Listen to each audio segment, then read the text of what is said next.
carry her.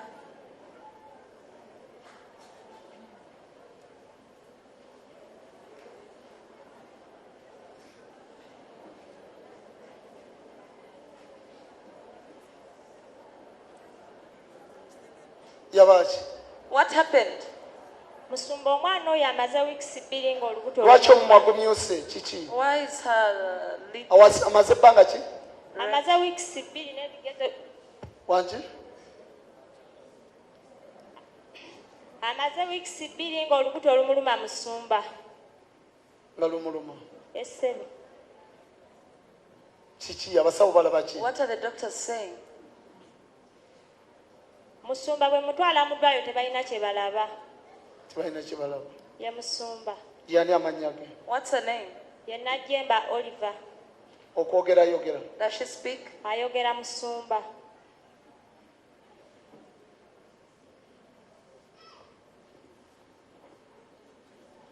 Omwana ono Mukama andaga. The Lord shows me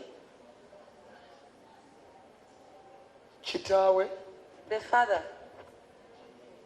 yamuleka muto. I left her young. Katonda kyoyogedde kituufu. Ali eyo nga Tanzania. And he's from TZ. Ye Musumba. Tunuulira obulumi omwana bw'alina. Look at the pain that the child is in. Mukyusa omutwe atunule. Try to turn her. Njagala kuteeka wali empeta ayogere ne kitaawe. I want to put the ring down so that she can talk to the father. Njagala okutuuka communicating okukundi kwenye. Omwana wuliriza kitaawe agenda kwogera naawe. Listen to your father. Wuliriza kitaawe. Listen to what your father got to say. Ndagira taata w'omwana oyo. I command the father of that child okujja ayogere n'omwana we to kati. come and speak to the daughter right now.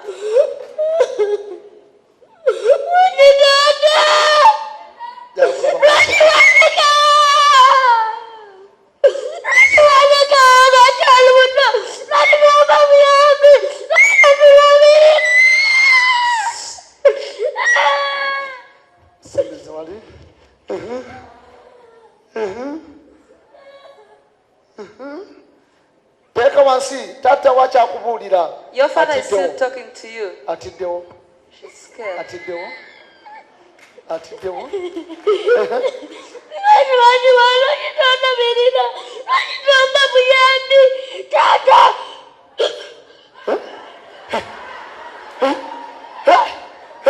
Atabusi. Awunze. Kanadani. Awunze. Muleke. Awunze. Muleke. Soko mute. Chichi. Waliwo kyatidde. Something she's scared of. Waliwo kyawulidde awo kati. Anywezeze.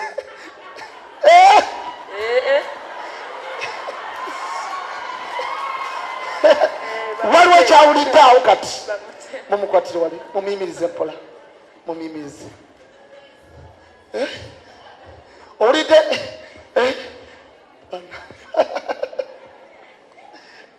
Tosanyisa Katonda. Don't joke with God. This is a real God. Kino kiseera kya byamagero.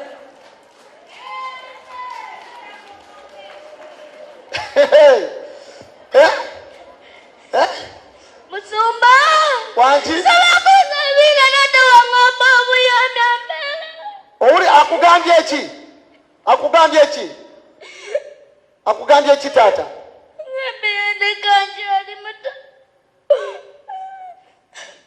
Mama. Njagala olubuto luwone. I want her stomach to heal. Right now. Kat. Pain njagala edduke mu mpempeteri. Njagala awonyezebwe. I want her to be healed. Olubuto lubadde lumuluma. The stomach which was aching, Terumwagaliza kusoma. that does no one had to study, Njagala atereere. I want her to settle. Njagala atereere. I want her to settle. In the name of Jesus Christ. Mu linnya lya Yesu Kristo. Njagala pain esirikirewo kati. I want all the pain to quieten.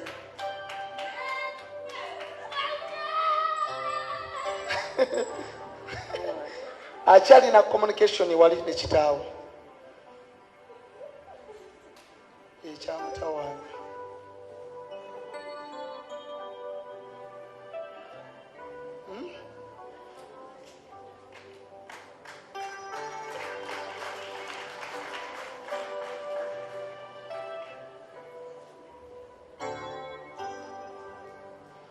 taata yagenze dda yimuka. Your dad has gone. Mukama Stand up. akusumuludde. The Lord has set you free. Okyawulira bulumi weekwate wangi wangi aha kati asobola okudduka muleke ali mu kututesi kyokka bannaye kati asobola okudduka tubire katonda engalo z'amaanyi kyokka bannaye Come back.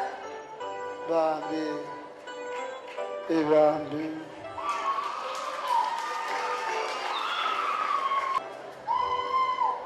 kati owulira ki oteredde oli bulungi tubira yesu engalo ez'amaanyi Am I Omukyala. to Jesus? Lady, omwana yono your child is there. omwana wateredde Your child has settled. naye kitaawe But the father alina ekintu kyamugambye has told us something. okiwulidde Have you Musumba heard? nkiwulidde. amugambye He has told her nti mwana gwe ojja kufa n'ennyoko that you die with your mother kubanga nnyoko yampisa bubi nnyo because your mother did me bad. kati obudde bwonna abaagaliza kufa Ya Musumba. So naye mukama kabasumulule he wants you dead, but then the Lord set you free. Musumba nkwebaza okusabira omwana wange okuteerera okufuna emirembe. Musumba nange nsaba kunsabirako. genda mukama akusumuludde